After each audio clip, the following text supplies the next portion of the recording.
Hello. How is everybody doing? How's things? How's life? How's the universe? How has your week been? Hello to Jim and hello to Ish. How you guys doing? How's things?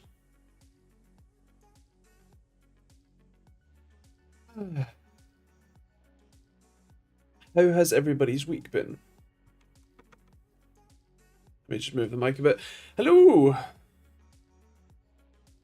Hello, hello, hello. How's things? I've had my blood let several times. There's one there and one there. Um, I'm feeling lighter already. And I did get attacked by a very vicious BMW. No need for hospital visits. Wonderful. Love that. I've only been to the same hospital twice in under a week. Yes, a BMW. So I was helping my lovely friend replace the valve cover gasket on his 3 liter diesel, and here's an appropriate picture. Yeah, yeah, yeah. Here's a follow up.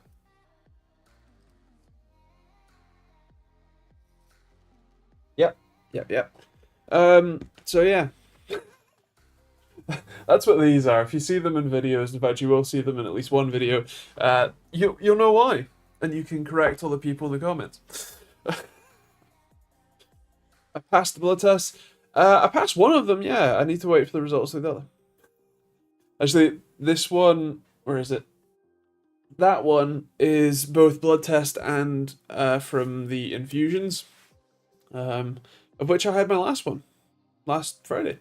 And then I had the follow-up appointment with the professor, the Sir Professor, highly credited, today. And I'll be doing the stab myself at home at some point. Ba ba ba ba ba. Actually, the problem is the BMW. Yes. Were you searching for the very hidden, elusive BMW blinker fluid tank? Funnily enough, we weren't. It was the fluid that was leaking that was the problem, which it's a BMW, so that's an oxymoron. It's the same. BMW equals oil leak. Anyway, hello, Water Bottle 365. I saw your video about making ZigBee devices. Is there a battery-powered option for something like that? I have a gas fireplace I'd love to automate, or at least know the state of.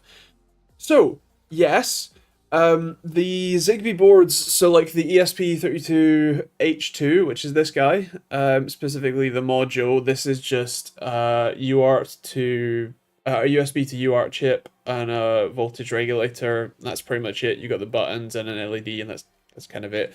And the USB and UART ports. Those boards are okay for energy efficiency, depending on how you want to do it.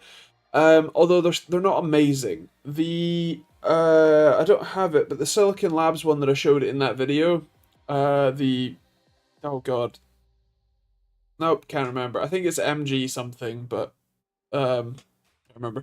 I think that one's a bit better for energy efficiency. To be clear, you definitely can, even with like this entire board, run this off battery power if you want. This specific board might not be the best choice, mostly because the LDO that's on here doesn't have a battery charger, and that might be a bit annoying. If you want to use a one like maybe a 4.2 volt LiPo cell, which are pretty common, pretty easy to find. I think you can likely find not of the H2 but maybe of the C6 ones that have that already. Point is, these boards can be run off a battery power if you want to already, and to set it to tell it that it's a battery powered device, not that it really matters, but just report that it's a battery powered device. You just set that as part of the endpoint. You just set the power source, either mains or battery powered, or unknown, I think is one of the other one. Anyway, so you can already make them battery powered. That's no problem. The problem really is the energy efficiency. Um, these ESP boards aren't amazing, and so you you might want to consider other options for powering it, whether that's running a wire to it, or especially if it's a fireplace, maybe a Pelche module or a little like Stirling engine generator, because it doesn't need that much power. It really only needs trickles amounts of power to keep it like topped up. Even if you do have a battery, just have a battery charger that can source power from something like that to keep it topped up. But yeah, you definitely can. The code isn't that difficult. I've already published my changes to the Arduino core for the ESP boards on my GitHub. I should have linked that somewhere, and if I haven't, feel free to let me know later, and I'll do it. But yes, that's a long-winded way to say they can already be battery powered. They're not very energy efficient, so you might want to think about other sources of power, whether it's running a just USB cable or whether it's, like some form of trickle charging, maybe even off of the heat from the fireplace, or a little solar panel that's looking at the fire or something like that. I don't know. But yeah, yes, you can. Uh, Hello B. How you doing? Nice things. Glad to have you as a member. And you should now be a member of the Discord as well. Well, member of the Money Men channel specifically. I'm sorry for the madness that's in there. Can you tell how much I like European cars? um, in my defense, I like Audi. Or more specifically, I don't like BMWs. um, no, I mean VAG has its own problems. Mercedes is has its own problems, but then again, yeah, no, Stellantis just as bad, if not worse, because Fiat, the Italians. Um, yeah, yeah, I don't know.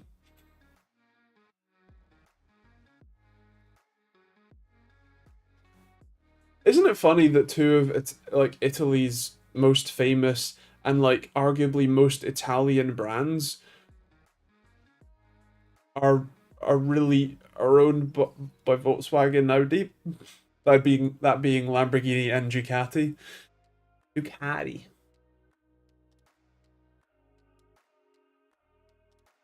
Yes, yes, they are.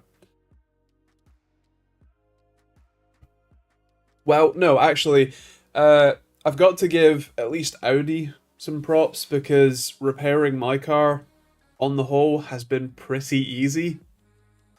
Um, and yeah, even though they stuck the biggest engine they could in that engine bay.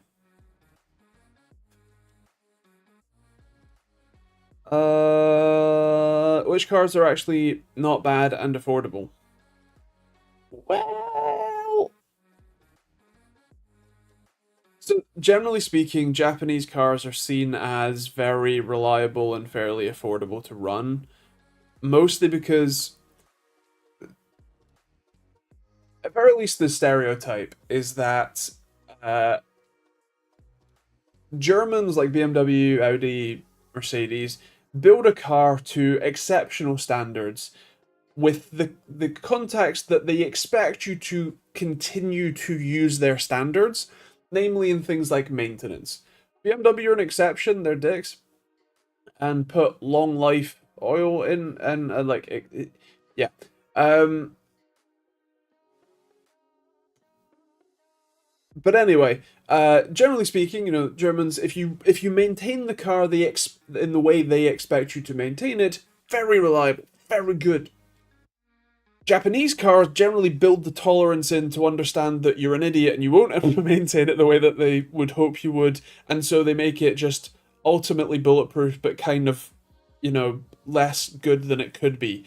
Like, if you think about the 2JZ as an engine, as an example, it's Toyota slash Lexus's sort of infamous, no, famous engine. The one that everybody really, really likes, right? It's a what, inline six cylinder, somewhere between 2 and 3 liter, depending on the version, model, whatever. I think.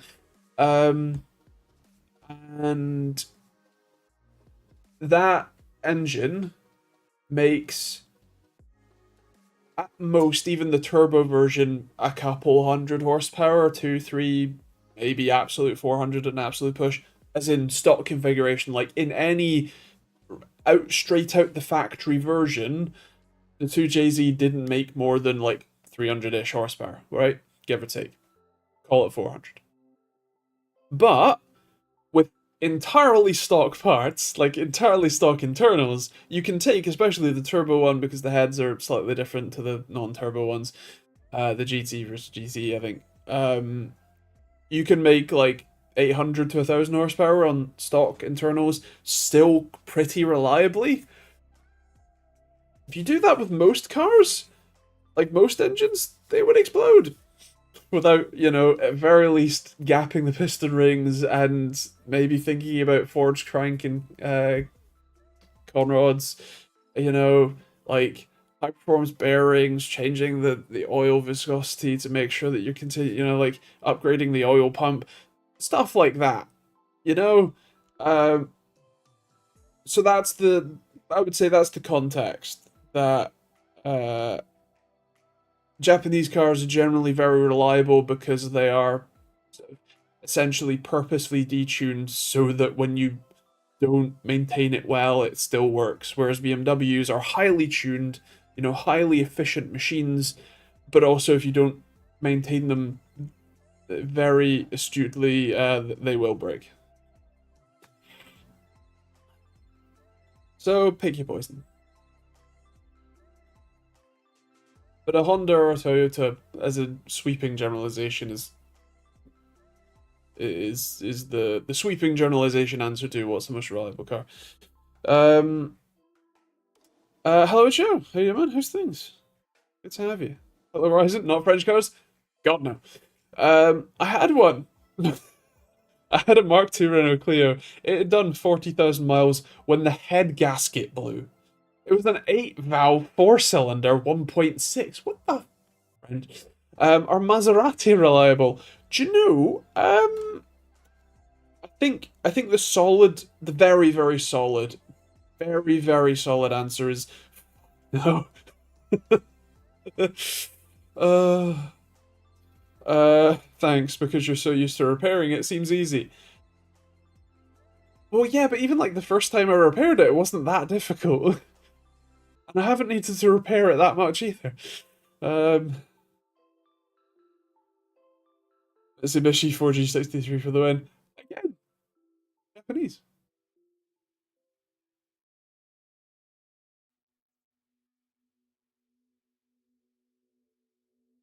I have a 2006 Nissan. It's not dead yet. Again, Japanese. Although Nissan has a partnership with Renault.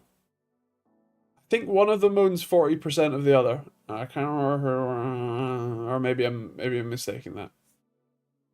Um, you been up to anything productive this week? I mean, yes.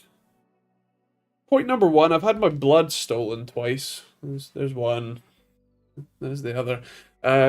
Second, I wrote a 4,000 word video essay, and I've written another 2,500 word video essay so far, and I'm only like, I don't know, a third of the way through. I got really bored at the infusion, and now I'm kind of interested in writing them.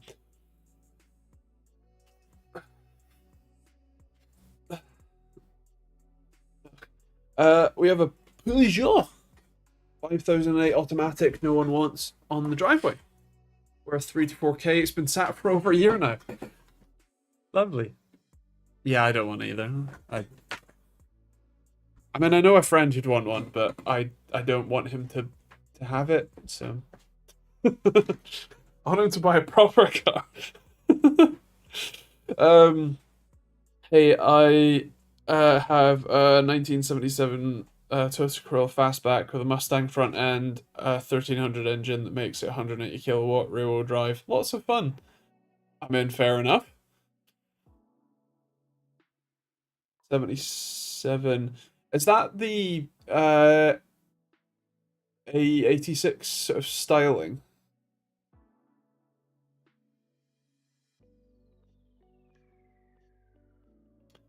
Did anyone manage to nab themselves a 9070 XT or otherwise today? I mean, I wasn't looking. I've already bought my cars. Um, but yeah, anyone get one? It does look like a pretty decent deal. I think what's kind of funny is that even though the performance isn't like insane, although they have essentially the whole thing with the it being a 9070 instead of a like 8900 or 80 whatever is that they've sort of switched the naming scheme around, A, to line up with their desktop processors, and B, to line up with Nvidia. So a 9070 is a 70 class card. So like the 5070 Ti,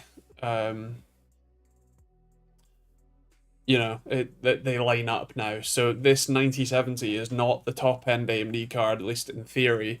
It's competing with Nvidia's 70 class, and it does seem to be doing that relatively well, but significantly undercutting it in price, which is sweet.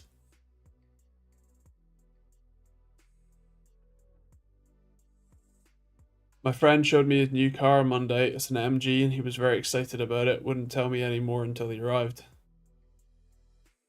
Uh, it as in an MG like MG4. Trying to remember what other. I know that there's the MG like Speedster or whatever.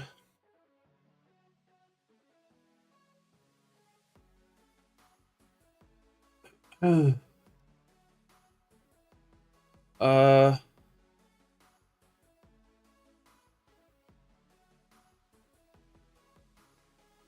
Oh, it's the Cyberster, right? Yeah, the electric EV, electric EV, the electric like convertible two-door sports car. Nice.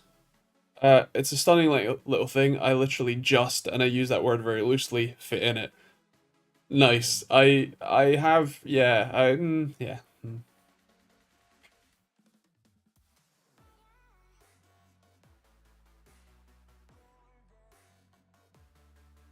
A6 was listening to you about the 97.9.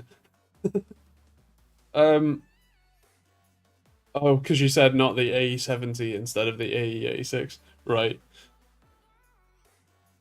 Well, fair enough. My knowledge of what I don't think we ever got the Corolla in the UK.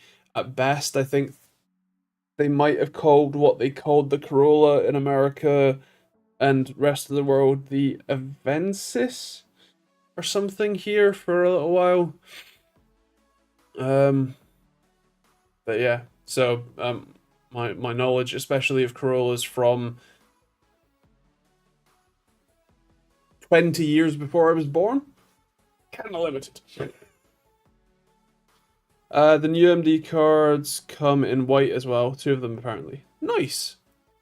It's a remarkably limited number of parts that come in white, despite it being a very nice like aesthetic in a PC case. Like having a all white PC is nice, even if it's just a bit different from the usual. But it's brighter, fresh. Uh, hello, Essentialist. Dave, I'm thinking of buying a gaming laptop with a budget of around 1500. What would you recommend? Is the PC Specialist 17 Recoil trademark extreme any good? Main game is DC. but do like playing more demanding games. So I should clarify, I haven't reviewed all that many laptops recently, and it has been yoinkers since I last reviewed a PC Specialist laptop. However, PC Specialist as a like custom fitter, don't actually make the laptops themselves. It's often what's the brand? Not Schenker. Uh, can someone remind me what the laptop OEM's called? It's slipping um my mind. Not Clevo. No. It's I think a Chinese. XMG is Schenker, who is also an OEM, but it's not them. Tongfang, that's it. I think the last time I looked, they used Tongfang chassis and motherboards and displays. They just put whatever SSD and RAM you want in generally, or at very least they pick which chassis to send you if it has soldered RAM.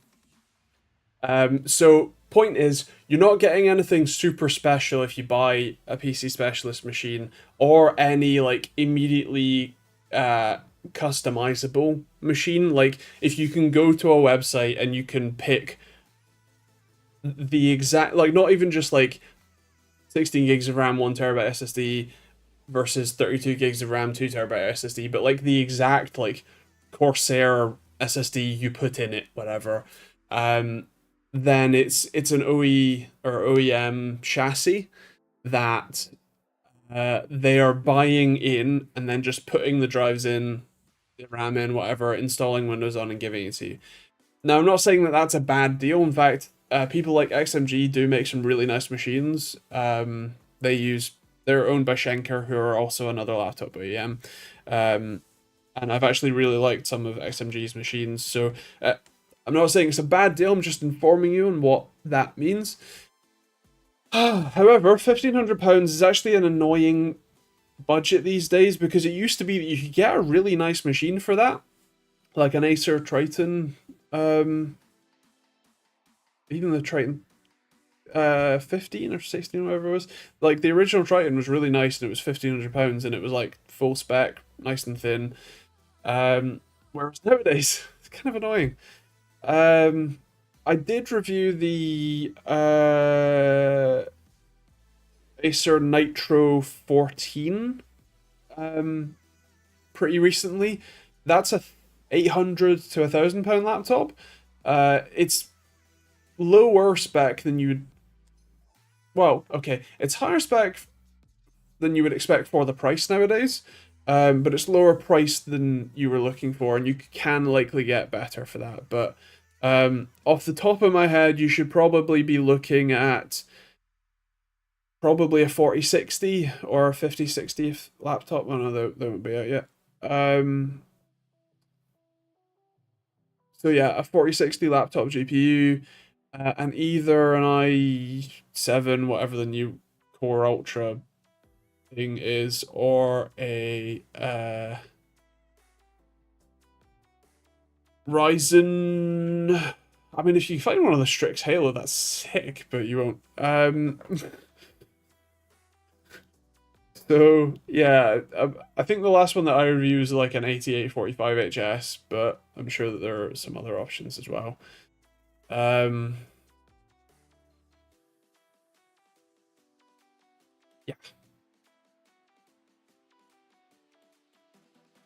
It kind of is, because annoyingly, basically everything that used to be £1,500 that's good is now £2,000 or more, and like the whole thing is just shifted up, and it's really annoying.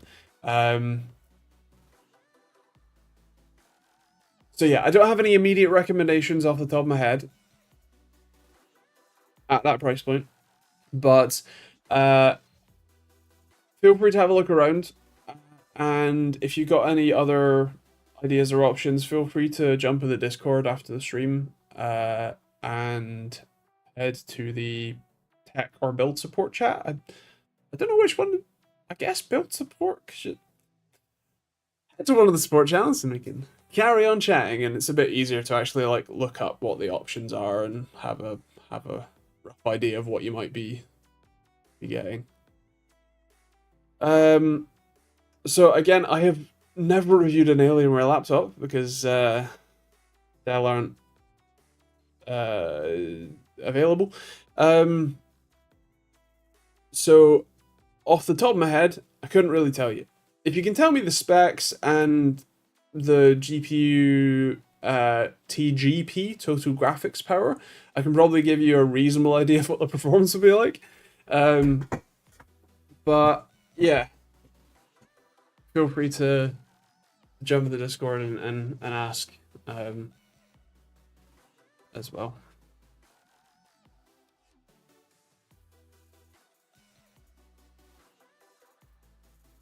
Specifically, what GPU, CPU, TGP, and display resolution.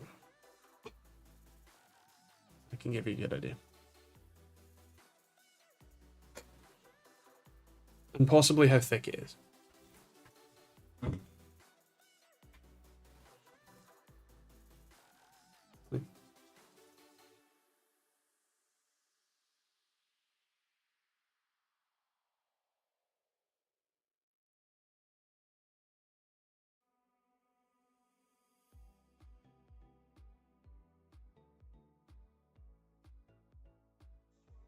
Looks a little thin. Well, actually, it's got an ass on it. Fair enough. Thermal should be alright then.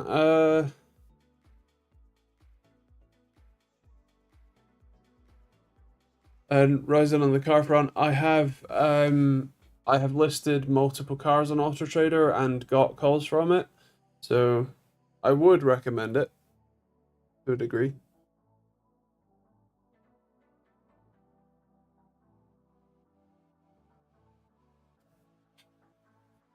You tried, Simon. You tried.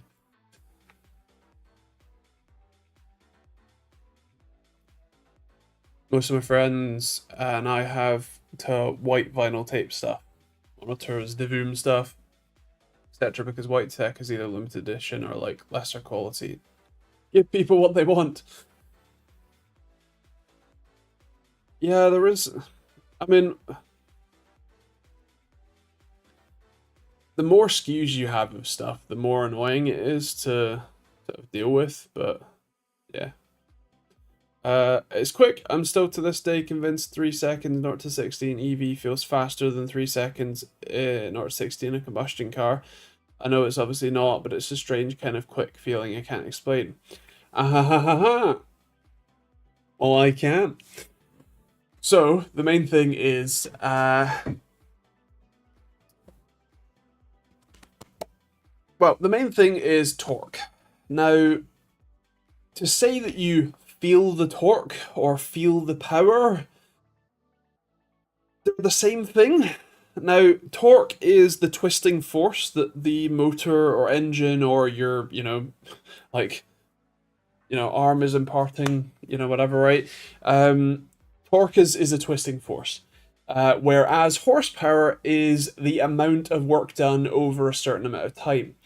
Now, the thing is, that work is how much twisting force is done in a certain amount of time. So torque is the immediate, like, at this specific point in time, I'm imparting, I don't know, 10 Newton meters on my wrist bone by pushing down here, right? Whereas horsepower is over 10 seconds, how much force am I imparting? And that's in watts or in horsepower or whatever. Now, the key thing is not necessarily the outright torque figures and horsepower figures, but the delivery of them. In an internal combustion engine, torque is, especially down at the bottom end of the RPM range, the revolution range, it's pretty minimal. You have to spin the engine up to start generating more force per blow, and you get sort of more blows in a given time. And so the torque curve goes up and then sort of flattens out, and that's where the horsepower can then go up because it's just the amount of time, and the more time you give it, the more horsepower goes up at a given torque. Anyway, whereas Electric motors have instant full torque that just basically stays a straight line until it reaches uh, the part where it starts getting inefficient and drops off in that torque curve. So when you floor it in an internal combustion engine car, even with like launch control, where it holds the RPM high, you still have to like bang between peak torque and probably just below it, either sort of both sides. And actually, torque is normally a slight hump, like it starts going down at the higher the RPM you go, depending on the engine. And so what you feel is going from low to high to low again in terms of the torque as you're going through the gears. Whereas in an EV, one, there's no gears, so it's just constant, and two, because that torque is just a straight line all the way up at the top immediately, that's the you get pressed back into your seat and then stay there the whole time. Whereas with an internal combustion engine, you do kind of get pulled back a bit, but then as you go through a gear, it kind of lets up, maybe it goes back, it's a different feeling. Even though you can do the same, like, outside measured speed, the feeling inside the car is different because of that torque delivery and the fact that the EV is just instant torque. You can mash the throttle, it dumps all the current in the motor, and the motor just goes immediately to full grunt. Whereas an internal combustion engine needs to work up to get to that full grunt, especially a petrol car. Diesels, the peak torque is lower, but also they generally spin slower as well. So, yeah, there you go. My car is 400 newton meters, I think. So that's the peak torque, but at, I don't know, 1,000 RPM, it's probably 100, maybe 50. It depends if it's a diesel or a petrol. 400 nanometers. Jesus, I've been reading too many NVIDIA, AMD, ATI, and Intel spec sheets. Newton meters. Yeah.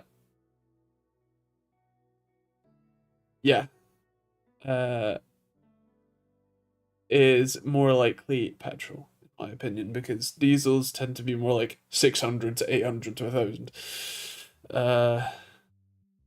Insignia 2.0 bi-turbo. Yeah. Nice. Although actually, diesels tend to have higher torque figures than they do horsepower. Because they can't spin up high enough to get to what should be peak horsepower with that torque figure.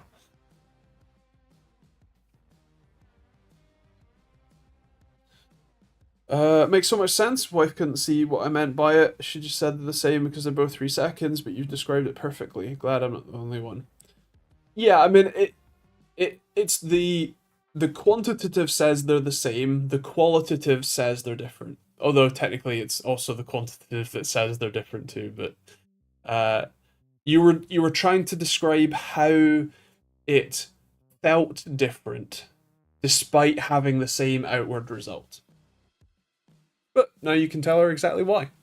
I don't know if you remember, had the Countryman on rental after the Insignia got stolen. Finally got another little fun thing, a Mark IV GTI. It's quick, but it's been lowered, H&R coilovers, big brake kit, and more. Nice. I'm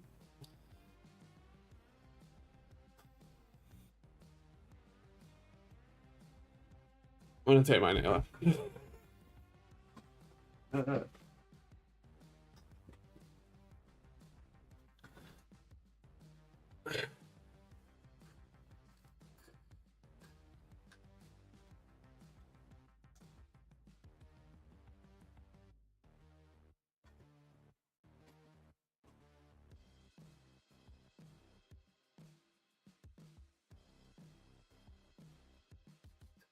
You've got to hold your breath, but the problem is that if you hold your breath while you're breathless, it kind of sucks.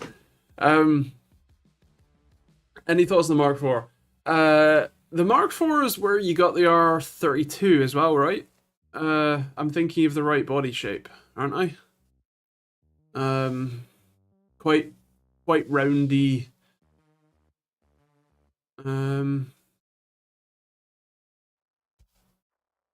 Yeah, they have a few very notorious faults.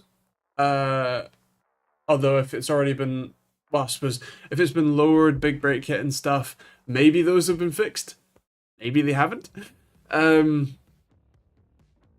but yeah, no, they look cool. Uh, and I'm trying to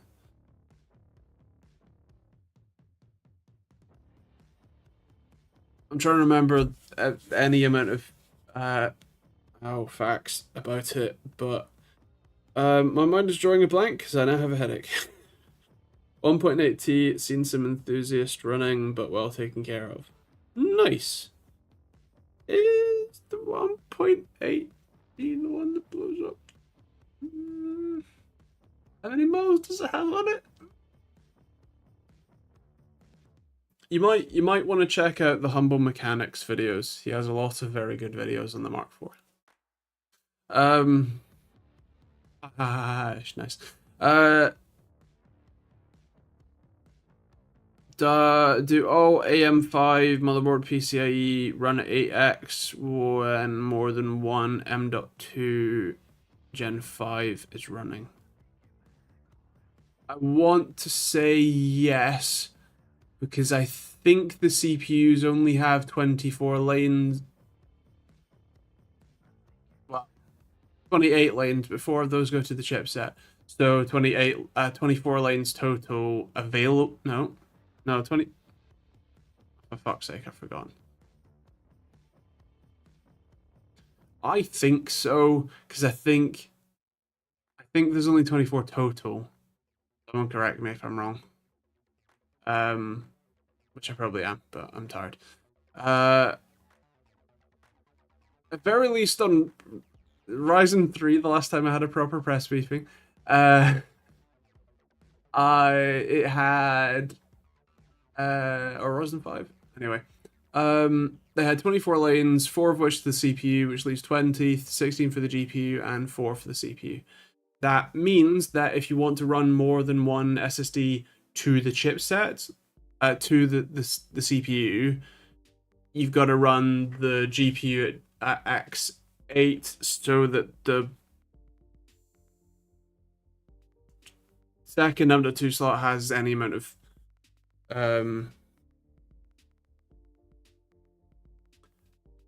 bandwidth, unless you multiplex it with the first M.2, but that would defeat the point. So yeah, I would think so. Recall 17 Extreme. Come on, read. i9 4900HX, 240Hz QHD plus panel, 4070, 2TB for 1700. I mean, obviously, immediately the spec looks decent. The thing about laptops is that the GPU kind of doesn't matter.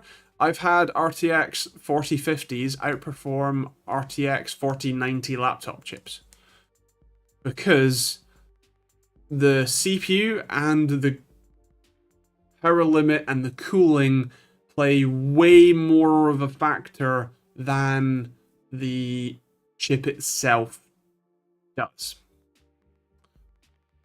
So, yeah. Personally, if I was buying a laptop right now, I'd probably buy one with a 4060, just because in my testing, there really hasn't been much difference in the performance, realistically. So yeah.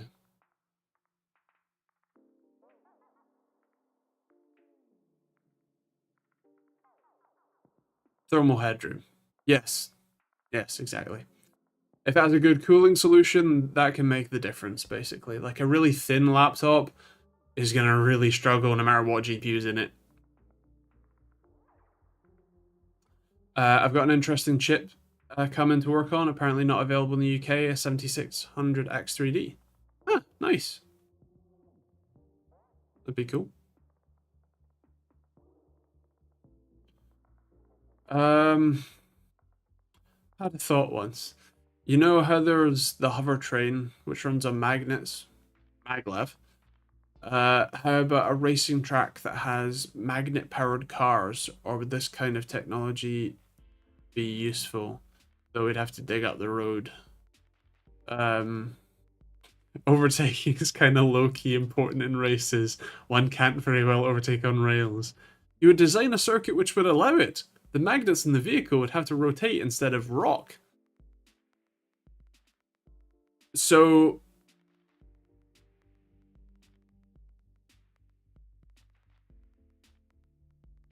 I don't know if you know how maglev trains work, but the train doesn't really do anything. The trains, so the way that magnetic levitation or maglev trains work is that they run in a concrete guideway that has induction coils along the bottom and sides. And the coils induce both power and magnetism in the permanent magnets that are in the bottom and sides of the train, which is cool. But the thing is that it's actually the track that does the moving. The track is what controls how fast the train is going, if it starts, if it stops. So the idea that you would have any sort of maglev like racing circuits would really only be for remote control cars that people control externally, because the people in the cars would have no control over how they move, right? Like, even if you could control the like position, like without it being an enclosed rail, which would therefore kind of defeat the purpose of it being a like racing circuit rather than just like a roller coaster.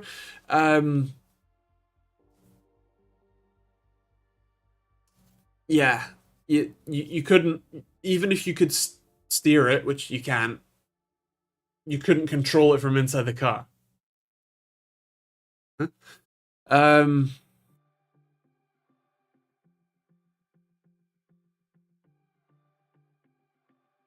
isn't the power provided by the rails and the train just repels the magnetic force to move? I might be wrong.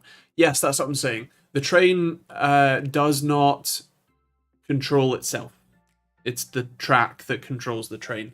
The way that the train moves forward is by the coil in front of the train turning on to drag the train towards it, and the coil behind it turning off to help it move along. Train is passive, track is active. A maglev racetrack could be like Monaco on rails. Monaco's already on rails.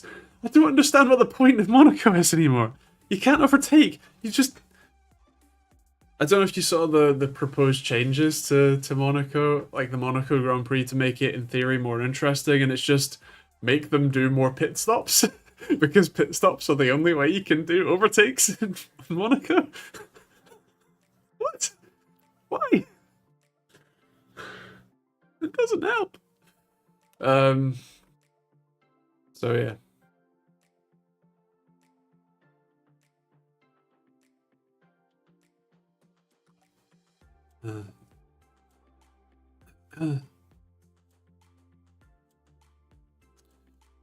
Thought there was a speed control panel which rocked tilted to increase the speed. The track just helps the train float. No, the track is what does the pulling and pushing. The train itself is essentially completely passive. The track does induce power into the train because they need to super cool the magnets. And obviously for like, you know, cabin lighting and plug sockets and stuff. But the train itself does nothing basically besides keep the magnets cool. The track is what does the levitation and the motion.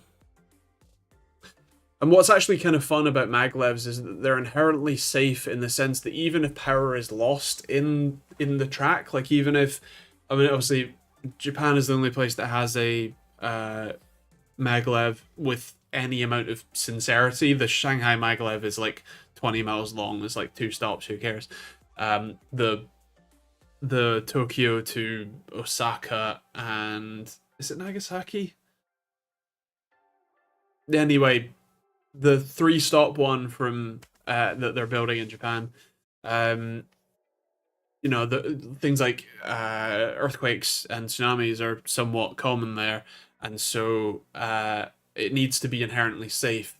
And the fun thing about maglevs is that unlike conventional trains where the brakes need to be applied in some form, you can use regenerative braking from the electric motors and that sort of stuff, or friction brakes. Maglevs auto stop themselves, because if the track loses power, the magic thing about magnets is that if you pass a magnet past a coil of wire, the magnet will reverse the process and induce current in the coil of wire, and therefore becomes an eddy current, and therefore slows the thing down. If you've ever seen the whole drop a magnet through a copper tube, and it takes ages to go through the tube, that's because the magnet is inducing current in that tube and creating eddy currents and slowing itself down. The maglev trains do the same thing. They auto-stop themselves, and actually pretty quickly, which is really cool. It's a form of regenerative braking, but regenerative implies that you're harvesting the energy. Eddy current braking is purposefully not using the energy, but it's the same process. Ryzen, never been on it, like the idea of it, don't know why it wasn't used for HS2, technically the fastest and safest train in the world now. Well, okay, so the problem with maglev is that it is a fully separate infrastructure that you need to build, so you can't just use existing rails, you can't just improve the existing rails, or even just run an extra line next to the existing rail. You need to build an entirely new network, which sucks. It's way more expensive than HS2 would be, and that's saying something. Second, it is very fast, but it's also not very efficient in terms of energy. Third, it's way more expensive and less proven. Four, it's also it becomes a kind of critical point of failure. Like, if the power goes out, if the someone decides that bridge looks like it's a good thing to crash into and brings it down, you can't just reroute that train somewhere else. That's just service gone until you rebuild the bridge. And so while it is really cool, I really like it, as you probably see. It's, unless you have a very specialized use case for it, like potentially the Japanese do, although as I understand it, it's still somewhat contentious because it is their most expensive train project, or like public infrastructure project, I think, ever. They do have the demand. Also, interesting note, you have to leave a bigger gap between trains, and there's I think a somewhat finite size to the trains. So the Japanese maglev will never have the capacity that the standard Shinkansen bullet trains do currently. Now, that's arguably an extension to the existing network in the or extension to the existing capacity, so that doesn't really matter. But also, they've had to build entirely new stations for it because new tracks. And so again, the difference between just having HS2 run on standard rails until it gets out of London, like London's perimeter, and then have it jump on the high-speed rail and speed up, versus demolishing large swaths of London to build a new railway station, or at very least a new platform, and this new track, all the way up to Birmingham and Manchester and wherever.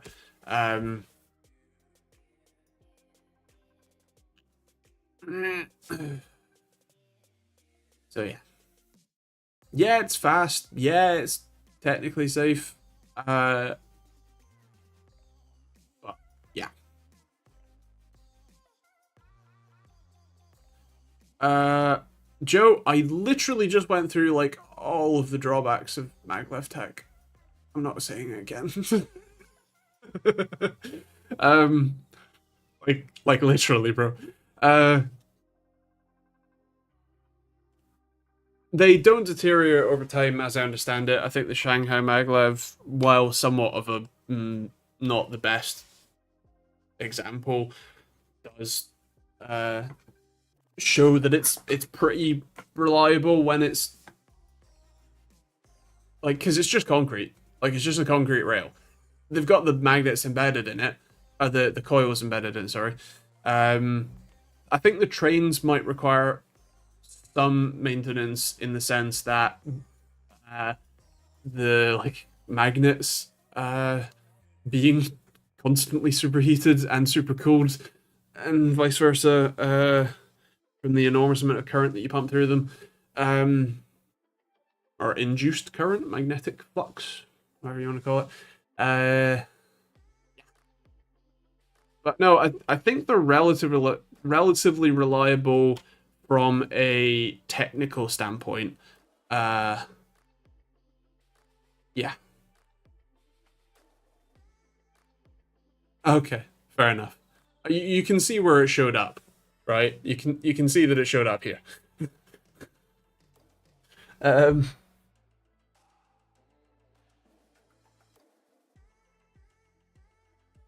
I think Melbourne has a couple of tunnel boring machines lying around you can borrow and make an underground tube. Yeah. And thank you very much. My eyesight is mostly better actually. We're pretty much good there. Which is awesome. Um, the rest of me not so good. Uh,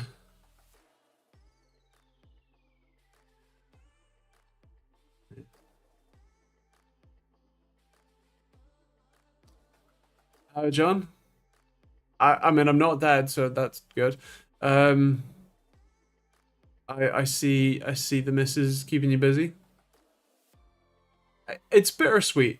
I'm glad that you're happy, but I'm sad that you're not here as often.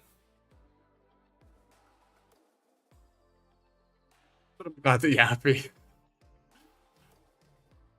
Um, yeah. Hope you're doing well.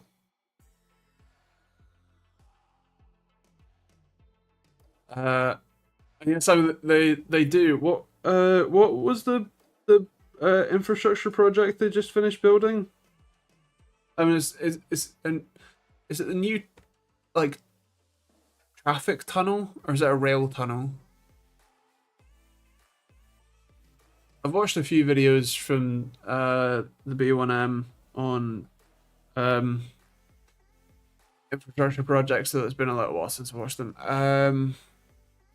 And I know of a few different ones that were using tunnel boring machines. Um, I don't remember.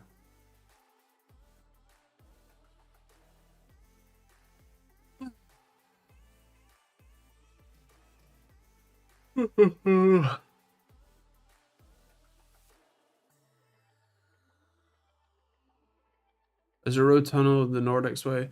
Yes, from Denmark to Sweden, I think.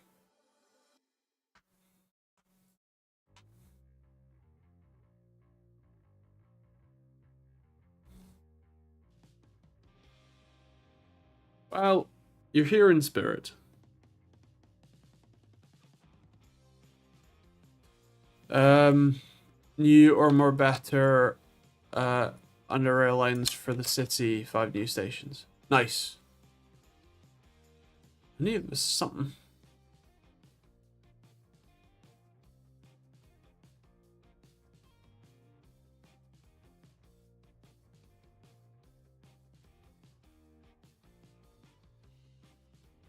Ah,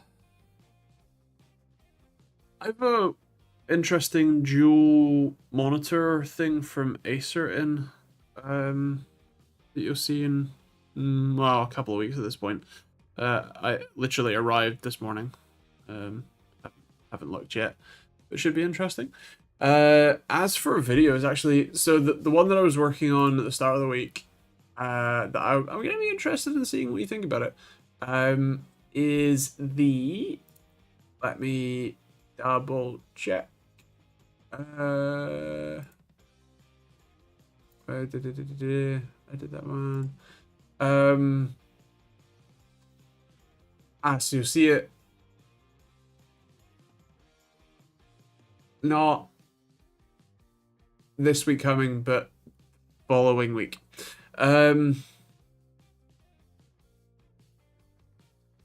Is a video essay about Intel and AMD and how technically AMD could now block the buyout of Intel.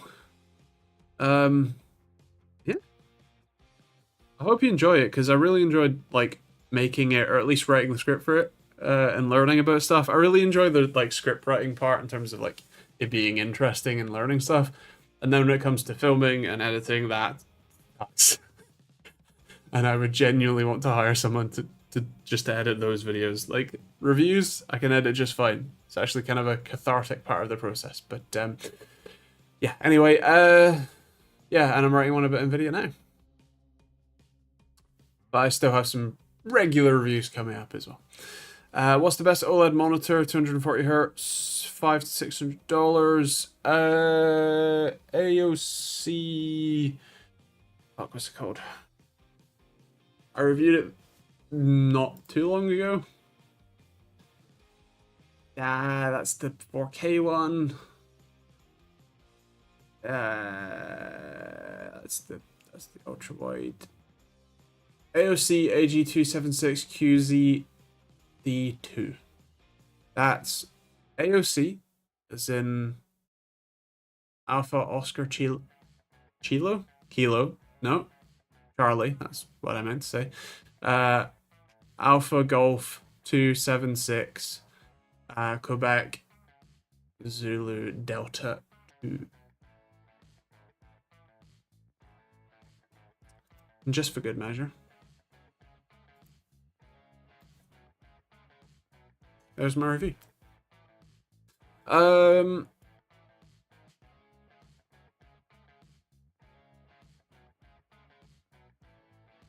Yeah. So yeah, those are the things that I'm working on right this moment. But I do have my ZigBee doorbell project, my experience buying a used GPU, explaining what the hell APIs are, a projector, actually somewhat cheap gaming projector, kind of cool. And yeah, and then the video essays. I'm planning on doing, instead of doing a video Monday and Friday for the video essays, it will probably be like I'll take a video off after those essays because A, they take longer to make and take a lot more effort to make, and B, they take I kind of want to let them like fly for a bit before posting something else. We'll see how the first two do and if I carry on. I do enjoy learning stuff and I enjoy sharing what I learn. So, but yeah. So that's what's coming up in the next 2 to 4 weeks. Yeah. The framework desktop looks amazing. I would like one. It's basically a PC version of the Mac Mini. And the fact that the Strix Halo is insane is great.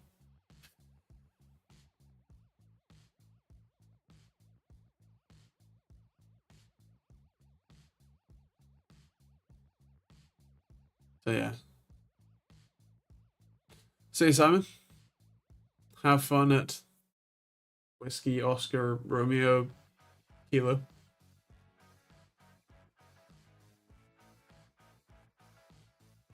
Yeah.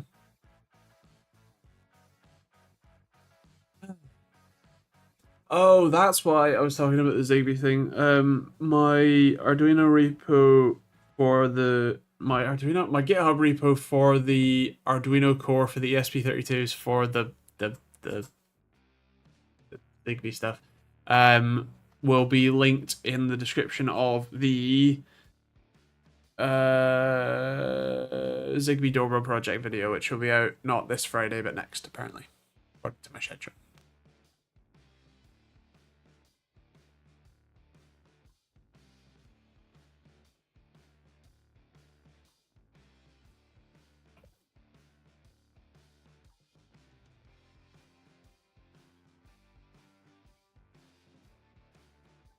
The Einstein Tesla thing. Now, what is that? You have 3 minutes. Go. They allegedly made a ship disappear. I mean, Tesla was a genius, but a mad genius. He had many a contraption that he promised would work, but just couldn't. So making a ship disappear beyond just sinking it. I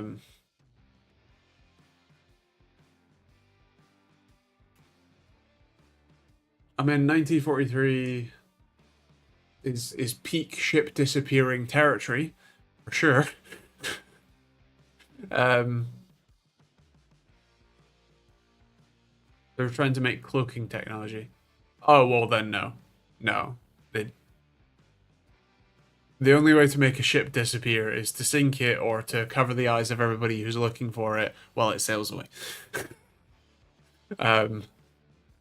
There is no truly great cloaking technology, unless you mean, like, what is it, Fresnel lens or whatever, that if you put it in the right place could make it look like it disappeared. But yeah.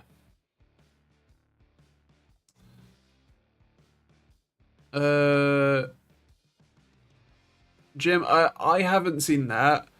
I wouldn't be surprised if you will see some tests with that somewhat soon.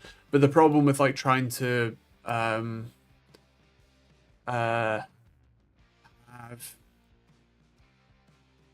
what you call it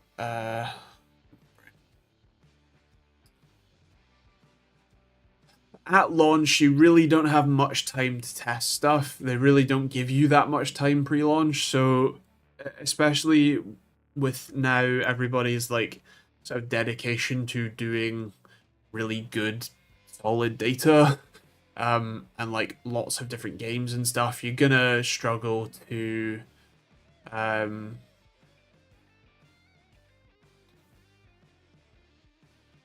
on, brain, I'm so tired.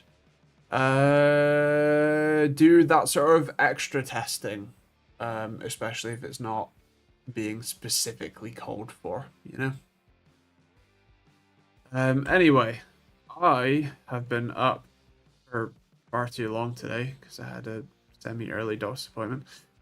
So I am gonna go. I do go to bed. I hope you all have a wonderful week. I hope you all stay safe. I hope you all have fun. I will try and stay alive. No promises. And yeah, hopefully see you next week. And you know, videos tomorrow, Monday.